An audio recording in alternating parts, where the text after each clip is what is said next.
오늘은 예수님의 중보기도라는 제목으로 함께 말씀을 나누고자 합니다.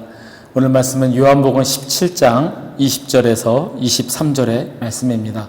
제가 봉독하겠습니다. 내가 비옵는 것은 이 사람들만 위함이 아니요 또 그들의 말로 말미암아 나를 믿는 사람들도 위함이니 아버지여 아버지께서 내 안에 내가 아버지 안에 있는 것 같이 그들도 다 하나가 되어 우리 안에 있게 하사 세상으로 아버지께서 나를 보내신 것을 믿게 하옵소서. 내게 주신 영광을 내가 그들에게 주었사오니 이는 우리가 하나가 된 것 같이 그들도 하나가 되게 하려 함이니이다. 곧 내가 그들 안에 있고 아버지께서 내 안에 계시어 그들로 온전함을 이루어 하나가 되게 하려 함은 아버지께서 나를 보내신 것과 또 나를 사랑하심 같이 그들도 사랑하신 것을 세상으로 알게 하려 함이로소이다. 아멘. 지난주부터 라마단이 시작되었습니다. 이슬람 달력 9월에 시작하는 이 라마단은 무슬림들이 일평생 동안 꼭 지켜야 하는 5대 의무 중에 하나입니다. 약 30일간 일출부터 일몰시까지 식사는 물론 물이나 음료수 아무것도 먹거나 마셔서도 안 되고 흡연을 하거나 껌조차도 금지되는 그러한 기간입니다. 그리고 또 거짓말을 하거나 험담을 하거나 저주와 같은 불경스러운 언사도 그들은 피해야 합니다. 이 라마단의 기본 정신이 단식하면서 세속적이고 육체적인 욕망을 절제하고 어려운 이웃을 돌아본다라는 것이기 때문에 이 무슬림들은 이 기간 동안에 먹는 것뿐만 아니라 성욕, 물욕 이런 걸 모두 최소화하고 절제합니다. 그리고 또 이 기간에는 특히나 가난한 이들에 대해서 기부하고 자선을 베풀고 그리고 또 저녁에는 가족과 지인을 초청해서 저녁 식사를 같이 나누기도 합니다. 그리고 더 이 기간에는 평소보다 더 모스크에 많은 이 사람들이 모여서 기도하고 그들의 경전인 꾸란을 읽기에 힘을 쏟습니다. 이 라마단 기간에는 출퇴근 시간도 조절이 됩니다. 그래서 보통 퇴근을 일찍 합니다. 하루 종일 허기에 시달리다가 보니 해가 질 때가 되면은 지치고 힘들기 때문에 빨리 집에 가서 먹을 준비를 해야 되기 때문입니다. 그래서 제가 예전에 사우디에 있을 때 보면 이 해가 져가는 일몰 시간이 되면 운전이 난폭해집니다. 참 아이러니하게도 절제하고 그리고 오히려 불경스러운 것 그런 걸 하지 말아야 함에도 불구하고 배가 고프니까 그 시간이 되면 사람들의 신경이 예민해지고 운전은 험해지고 그러다가 해가 딱 지는 순간 거리를 나가보면 거리는 텅 비어 있습니다. 다 안에 들어가서 먹고 있기 때문에요. 또 그런 반면에 이제 자동차가 신호등에 잠깐 정차하게 되면 사람들이 와서 물과 그리고 식전에 먹는 데이츠, 이 야자 열매를 절인 것 그거를 나눠주기도 합니다. 또 어느 곳에는 천막을 쳐놓고 가난한 사람들을 위해서 음식을 나눠주기도 합니다. 바리새인들이 철저히 율법과 계명을 지켰던 것처럼 자신들의 의무를 다하고 자선을 베푸는 것을 그런 것을 볼 때 한편으로는 그들의 그 열심이 대단하게 느껴졌습니다. 반면에 겉으로 드러나는 그런 모습만 그럴 뿐 속은 완전히 전혀 다른 그런 외식하는 바리새인들과 같이 단지 종교적 행위만을 하고 있는 것은 아닌가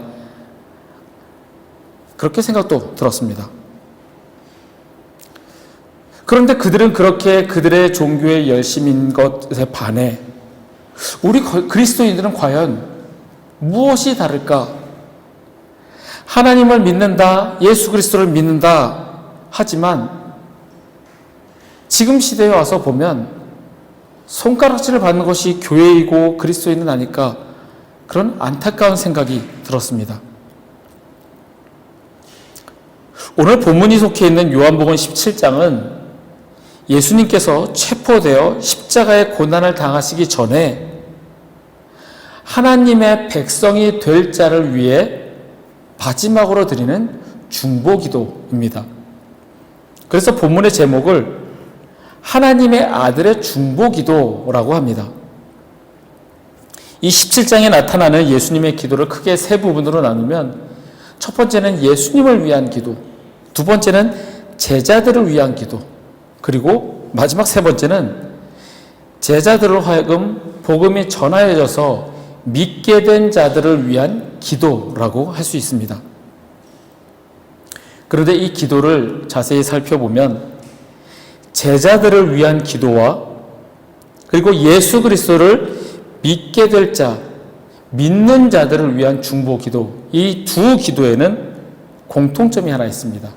그리고 그 핵심은 하나됨입니다. 11절과 21절에서 22절의 말씀입니다. 나는 세상에 더 있지 아니하오나 그들은 세상에 있사옵고 나는 아버지께로 가옵나니 거룩하신 아버지여 내게 주신 아버지의 이름으로 그들을 보존하사 우리와 같이 그들도 하나가 되게 하옵소서. 그리고 믿게 될 자들을 위한 기도입니다. 아버지여, 아버지께서 내 안에 내가 아버지 안에 있는 것 같이 그들도 다 하나가 되어 우리 안에 있게 하사 세상으로 아버지께서 나를 보내신 것을 믿게 하옵소서. 내게 주신 영광을 내가 그들에게 주었사오니 이는 우리가 하나가 된 것 같이 그들도 하나가 되게 하려 함이니이다. 아멘. 하나가 되게 해달라고 기도합니다. 제자들도 우리와 같이 하나가 되게 하옵소서. 하나님과 예수 그리스도를 믿는 자들도 하나가 되게 하옵소서라고 기도를 합니다. 요한복음 15장의 포도나무 비유에서와 같이 주님께서는 늘 우리가 그분 안에 있어야 한다라고 말씀하십니다. 그렇다면 우리가 알아야 할 것은 무엇이 그분 안에 있는 것이고, 즉 연합하는 것이며 어떻게 하면 그분과 연합할 수 있을까입니다. 말씀을 함께 나누면서 주님께서 주시는 깨달음, 그리고 그 말씀대로 살아가고자 하는 결단이 우리 가운데 있기를 소원합니다. 주님과 하나가 된다는 것은 예수님께서 하나님과 하나가 된 것처럼 우리도 하나됨을 말합니다. 우리 인간을 향한 하나님의 계획하심은 구원이었습니다. 세상을 구원하시고자 하시는 아버지 하나님의 그 의지와 아들 예수님의 무조건적인 순종으로 인해서 우리는 구원받게 되었고 아버지와 아들이 하나가 되었다라고 예수님께서 말씀하십니다. 즉 다시 말해서 하나가 된다라는 것은 아버지의 뜻에 무조건적인 순종이라는 겁니다. 지난주에 이어서 또 순종이 나옵니다. 하나님의 계획을 알고 그 계획과 그 뜻에 순종하는 것이 바로 아버지 하나님과 예수 그리스도와 하나가 되는 것이라는 겁니다. 그런데 알고 나서 이해하고 납득이 돼서 하는 것은 그것은 순종이 아니고 단지 내 의지대로 하는 것입니다. 예수님께서는 무조건적으로 순종하셨습니다. 꼭 내가 십자가에 져야만 구원할 수 있습니까, 아버지?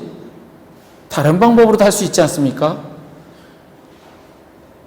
사탄이 예수님을 시험하셨던 것처럼 배고픈데 간단하게 이 돌들로 떡이 되게 해서 먹으면 되잖아. 이 높은 곳에서 떨어지면 천사가 다 너를 영접할 거야. 내게 절을 하면 이 세상 모든 것을 너에게 줄 거야. 너가 죽지 않아도 세상을 구원할 수 있어. 하지만 예수님께서는 하나님께 철저하게 무조건적으로 순종하셨습니다. 아버지의 계획에 무조건적인 순종을 하심으로 아버지와 하나가 되셨고 구원의 사역을 이루셨습니다. 그런 하나됨을 우리에게 역시 원하시는 겁니다. 그럼 또 우리는 여기서 의문점을 갖게 되는 것은 그럼 무엇에 순종해야 될까요? 순종을 악용해서 나한테 순종해라 이런 무리들이 간혹 있습니다. 순종하세요. 이 말 한마디로 이거 하게 하고 저거 하게 하고 이단 사회비교주들이 많이 그렇게 하죠. 하지만 순종의 증거는 어느 누군가의 명령에 복종하는 그런 로봇 같은 삶이 아니라 부활의 삶을 사는 것입니다. 부활의 삶을 사는 것. 하나님의 말씀을 깨닫고 그 말씀대로 살아가는 것. 즉 내 의지가 아닌 성령께서 내 안에서 역사하고 계신 것. 그것이 순종의 증거입니다. 제자들은 예수님과 3년간을 동고동락했음에도 예수님의 말씀을 많이 이해하지 못했습니다. 비유의 말씀도 거의 이해하지 못했고 예수님께서 십자가를 지실 것을 말씀하셨을 때도 그것은 부당하며 그런 일이 일어나서는 안 된다고 항거하듯이 말했던 제자들이었습니다. 하나님의 계획과 예수님의 그 말씀, 예수님의 그 순종을 이해하지 못했기 때문입니다. 하지만 예수님께서 부활하신 후에 그들이 성령을 체험하고 난 후에야 제대로 깨닫게 되었습니다. 그들이 해야 할 사명을 깨달았고 그 주님의 명령대로 살아갔던 사람들이 바로 제자들이었습니다. 우리 역시 제자들과 같이 성령의 체험이 없으면 무늬만 그리스도인으로 살아가게 됩니다. 주님의 말씀을 제대로 이해하지도 못하고 단지 좋은 이야기, 나에게 이득이 되는 이야기, 덕담 정도로만 이해하고 살아갑니다. 즉 몸은 교회에 와 있으되 주님과 연합하지 못한 상태이고 하나 되지 못한 상태라는 겁니다. 우리가 주님의 말씀을 깨달으면 우리는 주님과 하나가 됩니다. 그리고 그 말씀대로 살아가도록 성령님께서 내 안에서 역사하십니다.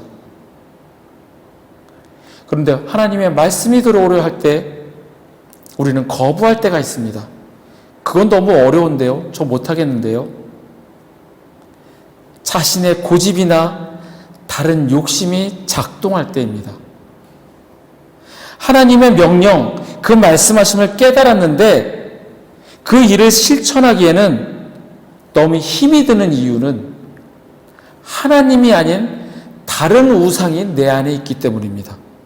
제가 늘 말씀드리는 돈이 나의 우상이고 내 자녀가 나의 우상이고 나의 성취감, 나의 욕심 그런 것들이 내 우상이 돼서 이 우상들이 주님과의 하나됨을 방해합니다. 분명히 하나님의 말씀을 들었고 이해했고 알았는데도 그 말씀대로 살아가는 것이 어려운 것은 나의 우상들이 주님과 하나됨을 방해하기 때문입니다. 이럴 때 우리는 성령님의 도움을 요청해야 합니다. 주님 나를 도우시고 주님의 명령에 순종할 수 있는 힘을 달라고 우리는 기도해야 합니다. 내 의지와 힘으로 할 수 없기에 성령님의 도우심이 없이는 할 수 없기에 도와달라고 기도해야 합니다. 시험에 들지 않게 깨어 기도하라. 마음에는 원이로되 육신이 약하도다.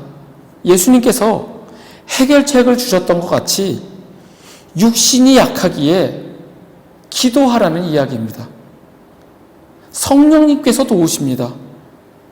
깨달은 것을 행할 수 있게 내 안에서 성령님의 역사하심으로 도우십니다. 성령님 내 안에 오셔서 주님과 하나 되게 도와주시옵소서. 기도하시는 저와 여러분이 되기를 바랍니다. 두 번째로 하나됨의 증거는 부활의 삶을 사는 것이라 말씀드렸습니다. 하나님의 말씀대로 살아가는 것, 그것이 무엇일까? 바로 세상에 하나님을 계시하라, 이 명령입니다. 예수님의 중보기도에서 제자들을 위한 기도와 믿는 자들을 위한 기도의 다른 점이 이것입니다. 23절의 말씀입니다. 곧 내가 그들 안에 있고 아버지께서 내 안에 계시어 그들로 온전함을 이루어 하나가 되게 하려 함은 아버지께서 나를 보내신 것과 또 나를 사랑하신 같이 그들도 사랑하신 것을 세상으로 알게 하려 함이로소이다. 믿는 자들의 하나됨을 통해서 십자가에 못 박히신 예수님께서 유일한 구세주이신 것과 하나님께서 그 아들을 죽이시기까지 우리를 사랑하심으로 지금도 그 언약 백성을 찾고 계시다는 그 사실을 알게 하려 하는 것, 그 사실을 알리는 것, 그것이 우리의 사명이라는 이야기입니다. 우리가 어려서부터 외워왔던 말씀, 요한복음 3장 16절의 말씀이 바로 우리가 해야 할 일이라는 겁니다. 하나님이 세상을 이처럼 사랑하사 독생자를 주셨으니 이는 그를 믿는 자마다 멸망하지 않고 영생을 얻게 하려 하심이라. 하나님이 이 세상을 사랑하신 것, 그래서 예수 그리스도를 이 땅에 보내신 것, 그것을 믿는 자들을 찾으시니 우리는 그 일을 감당해야 하는 것이 우리의 사명이라는 겁니다. 쉽게 말해서 전하는 것, 하나님을 전하는 것, 예수 그리스도를 전하는 것, 그것이 우리의 사명이며 주님의 명령에 순종하는 것이 주님과 하나됨이라는 그것입니다. 단지 우리는 전하기만 하면 됩니다. 그들이 듣든지 듣지 않든지 내 능력으로 설득하려 하지 말고 단지 전하기만 하면 됩니다. 우리의 책임은 그들이 믿지 않더라도 전하는 것입니다. 누가복음 13장에 이런 말씀이 있습니다. 이 말씀을 메시지 성경으로 보니 더 마음에 와닿았습니다. 예수께서 계속해서 각 성읍과 마을로 다니며 가르치셨으나 시종일관 예루살렘을 향해 가고 계셨다. 어떤 구경꾼이 말했다. 주님, 구원받을 사람이 적습니까? 예수께서 말씀하셨다. 많고 적고는 너희가 상관할 일이 아니다. 너희는 하나님과 함께하는 삶에 전념하여라. 생명, 곧 하나님께 이르는 길은 정신을 바짝 차려야만 갈 수 있는 힘든 길이다. 많고 적고는 우리가 상관할 일이 아닙니다. 단지 우리는 주님과 함께하는 삶, 주님과 하나 되는 삶, 연합하는 삶을 살아가면 됩니다. 전하기만 하면 됩니다. 들은 자가 믿지 않더라도 전하기만 하는 것이 우리의 사명입니다. 예수님의 제자들은 주님의 그 복음 사역을 계승하고 주님의 뜻에 순종하여 희생적인 삶을 살았습니다. 그들은 단지 복음을 전하는 길, 그 길만 나아갔습니다. 누가 알아주든 알아주지 않든 열매가 있든 없든 단지 전하기만 하였습니다. 바울이 소아시아 7교회를 세우고 복음을 전하였지만 지금 그곳은 이슬람교가 지배하는 무슬림의 땅입니다. 베드로는 유대인들을 향하여 복음을 전하였지만 아직도 그들은 메시아를 기다리고 예수 그리스도를 알지 못하는 자들입니다. 도마는 인도에까지 복음을 전하였다고 전하여지지만 인도는 온갖 잡신을 섬기는 힌두의 나라입니다. 그들이 실패한 사역자일까요? 주님 앞에 갔을 때 악하고 게으른 종아 책망을 들었을까요? 그렇지 않을 겁니다. 그들은 자신의 사명에 충성하였고 주님께서는 그것으로 족하다 여기실 것입니다. 우리의 사명 역시 많든 적든 우리가 상관할 바가 아닙니다.